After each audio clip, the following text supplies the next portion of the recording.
साहब मुझे छोड़ दीजिए, अब ऐसी गलती मुझसे नहीं होगी। साहब मुझे छोड़ दीजिए, मेरा एक 6 साल का बच्चा है।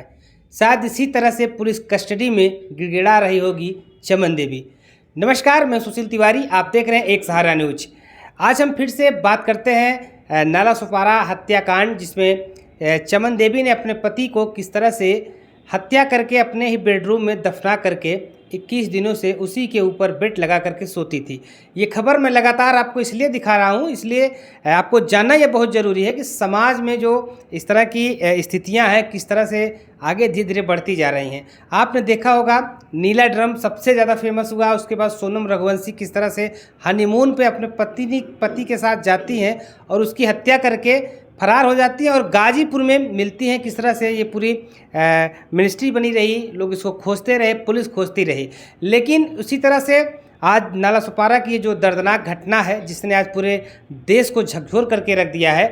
चमन देवी अपने पति को मार करके एक तरह से उसी तरह के कांड में शामिल हो जाती हैं जिस तरह से नीला ड्रम वाला फेमस हुआ और सोनम रघुवंशी का कांड फेमस हुआ। लगातार पुलिस रिमांड में मोनू और चमन देवी हैं, दोनों से पूछताछ की जा रही है, दोनों से अलग अलग तरीके से पूछताछ की जा रही है। आपने देखा होगा कि पहले दिन गिरफ्तारी के बाद पुलिस ने बयान जारी किया। उस बयान में पुलिस ने क्या कुछ कहा था वो मैं आपको पूरा सिलसिलेवार बता ही चुका हूँ।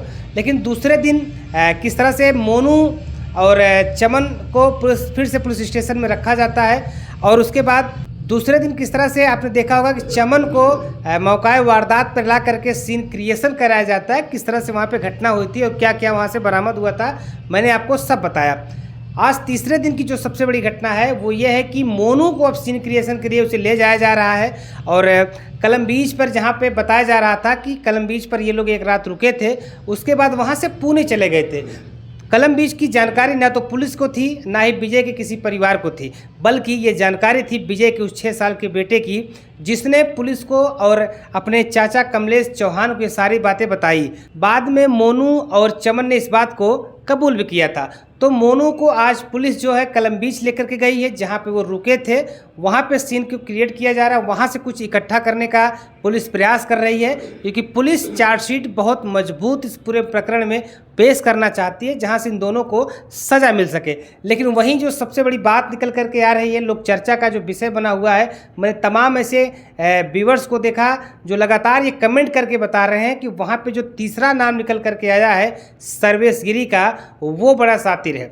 सातिर मैं इसलिए कह रहा हूँ कि लोगों का ये कहना है कि वहाँ पे अगर कुछ भी कोई मामला होता है तो पुलिस तक जाने के लिए, पुलिस को बुलाने के लिए, पुलिस का कोई भी पुलिस संबंधी काम होता है, लोग सर्वेश गिरी को ही पकड़ते हैं। यानी कि सर्वेश गिरी का नाम उसमें आ रहा है, स्टेशन पहुंचाने तक सर्वेश गिरी का नाम आ रहा है। ओटीपी लेकर के जो पिन कोड चेंज करने का भी एटीएम का सर्वेश गिरी का ही नाम आ रहा है। और यहाँ तक की जानकारी मिली कि सर्वेश गिरी फरार है, लेकिन कुछ लोग कमेंट में ये लिख रहे हैं कि सर्वेश गिरी वहाँ पर मौजूद है और पुलिस की निगरानी में है, बल्कि पुलिस उसके पास नहीं जा करके मोनू और जो है चमन से ही पूछताछ कर रही है। लोग यहाँ तक कि बता रहे हैं कमेंट में, और सूत्रों से, जो मैंने अपने सूत्रों से पता किया है, यहाँ तक की ये जानकारी है कि सर्वेश गिरी और मोनू को पुलिस कहीं ना कहीं बचाने का भी प्रयास कर रही है। हालांकि इसकी पुष्टि तो हम नहीं करते हैं, लेकिन इस तरह की चीज़ें बड़ी तेज़ी के साथ निकल करके आ रही हैं।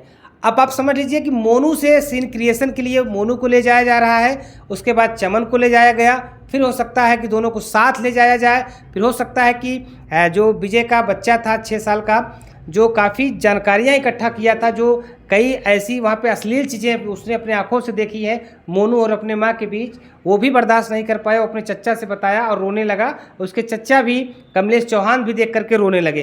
तो कहीं ना कहीं ये पूरा प्रकरण गंभीर प्रकरण बनता चला जा रहा है। जैसे जैसे जांच आगे बढ़ रही है, उस तरह से कई नए नए खुलासे भी हो रहे हैं। अब कलम बीच से पुलिस क्या कुछ इकट्ठा करती है, ये भी देखने वाली बात होगी, क्योंकि एक रात मोनू और जो है चमन वहाँ पर रुके थे और माना जा रहा है दोनों लोग रुके थे और रंगरेलिया भी वहाँ बनाकर ये लोग सुबह भोर में 5 बजे वहाँ से निकल करके पुणे चले जाते हैं। और ये सब उसके साथ जो चमन का बेटा था, यानी विजय चौहान का जो बेटा था, वो सब देखता रहा। उसके दिमाग में सारी चीज़ें सेट होती गई। जब पुलिस ने उसके विजय के बेटे को उसके भाई यानी कमलेश चौहान को सौंपा, तो कमलेश चौहान ने जब पूछताछ किया तो बेटा ने सब कुछ जितना उसके दिमाग में था वो सारी चीज़ें अपने चाचा को बताया, पुलिस को बताया, उसके बाद पुलिस उस हिसाब से पूरी तरीके से काम कर रही है। अब एक बड़ा मामला जो इसमें निकल करके आ रहा है कि क्या मोनू मिल करके विजय चौहान को मारा है, क्या मोनू और चमन दोनों एक साथ मिल करके मारे हैं। जो और अंदर की जो डिटेल कुछ है सूत्रों से मिली जानकारी के अनुसार, अन्य रिपोर्ट से मिली जानकारी के अनुसार जो मेरे पास है वो मैं आपको थोड़ा सा शेयर करना चाहूँगा। जानकारी ये मिली थी कि 2 जुलाई से जो विजय चौहान है वो लापता था, उसको खोजा जा रहा था। लेकिन 2 जुलाई के पहले की अगर हम घटना की बात कर लें, 2 जुलाई के पहले जो है मोनू को लेकर के चमन और विजय में मारपीट हुई थी। यानी कि आपा जो है उस समय विजय चौहान खो चुका था, चमन को इस मोनू को लेकर के काफ़ी कुछ कहा था, काफ़ी ज़्यादा मारा पीटा भी था। इस तरह की जानकारी निकल करके आई थी और इस मारपीट की घटना मतलब इतनी ज़्यादा वहाँ पर बढ़ी कि जो है चमन इस घटना को बर्दाश्त नहीं कर पाई। फिर चमन और मोनू मिलकर के विजय को रास्ते से हटाने का पूरा प्लान बनाते हैं और 2 तारीख को जो बताया जा रहा है कि 2 तारीख को ही चमन और इन लोगों ने मिल करके विजय को मौत के घाट उतार करके रात भर उसी बेड पर ये लोग जो है विजय को रखे रहे, कपड़े से उसको ढक दिया गया, किसी कोई शक न हो। और दूसरे दिन जब बेटा सुबह स्कूल चला जाता है तो फिर किसी गड्ढा खुदवा करके उसी गड्ढे में तुपवा दिया जाता है। यानी कि ये बड़ा प्रकरण धीरे धीरे और बड़ा रूप लेता चला जा रहा है। जैसे जैसे जांच आगे बढ़ेंगी बहुत सारी डिटेल निकल करके सामने आएंगी और आप लोगों को पता चलेगा कि पूरा प्रकरण आखिर में तैयार कैसे हुआ। आखिर सर्वेश गिरी पर पुलिस मेहरबान क्यों है, एक सवाल मैं इसलिए कर रहा हूँ कि लगातार लोग कमेंट में ये कह रहे हैं कि सर्वेश गिरी वहाँ पर मौजूद है, पुलिस उससे कोई पूछताछ ही नहीं कर रही है। यानी कि जो OTP चेंज करने की बात आई, OTP के साथ जो है पिन को चेंज करने की बात आ रही है, ATM पिन को चेंज करने की बात आ रही है, ये सब मोनू के द्वारा ही और सर्वेश के द्वारा मिल करके किया गया था। क्योंकि उसको पता था कि विजय चौहान के पास पैसा था। जब पुलिस ने बरामद किया, दूसरे दिन जब चमन को उसके कमरे में ले जाती है तो पुलिस वहाँ से मोबाइल बरामद करती है, सिम नहीं रहता। क्योंकि सिम जो है चमन ने निकाल कर रख लिया था और जब वो सिम लगा करके ऑन करती है OTP के लिए, तभी पुलिस को पता चल जाता है कि चमन और मोनू जो है उनका जो लोकेशन है वो पुणे में बता रहा है। तो पुलिस देर न करते हुए वहाँ पे पहुँचती है, दोनों को गिरफ्तार करती है।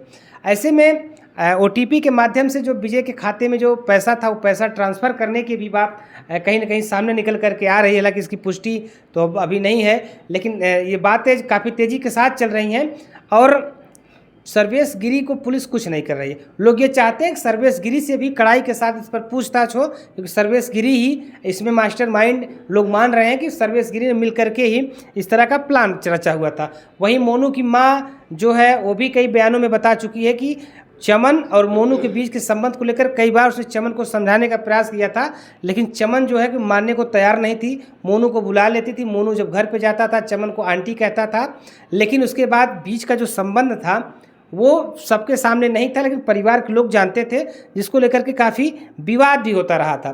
फिलहाल जो पुलिस की जांच अब तक जो सामने निकल करके आई है उसमें धीरे धीरे दर परत मामला खुलता जा रहा है। कलम बीच पर मोनू को ले जा करके आज सीन क्रिएशन किया जा रहा है और उसके बाद वहाँ पे क्या कुछ पुलिस को इकट्ठा मिलती है, पुलिस उस सबूत को भी अपने चार्जशीट में शामिल करेगी और जज के सामने पेश होगा। फिर मुकदमा चलेगा, फिर इन दोनों का फैसला होगा, या इनको सजाए मौत होती है या उम्र कैद होती है। क्योंकि जो घटना है काफ़ी जघन्य है, बहुत ही जघन्य अपराध है और ऐसे में कड़ी से कड़ी सज़ा कोर्ट के प्रावधान में है, वो देंगे। तो पूरे घटनाक्रम जो था मैंने आपको बताया। जैसे इसमें कुछ और नया अपडेट होता है वो मैं आपको ज़रूर बताने का प्रयास करूंगा। तब तक अगर आप चैनल पर नए हैं तो आप चैनल को सब्सक्राइब कर लीजिए, खबर को आप देखिए और खबर में जो चीज़ें आपको अच्छी लगें उस पर कमेंट भी करिए, घटना को लेकर कमेंट करिए और अगर आपको लगता है कुछ हम और बेहतर कर सकते हैं उसका सुझाव भी आप दे सकते हैं।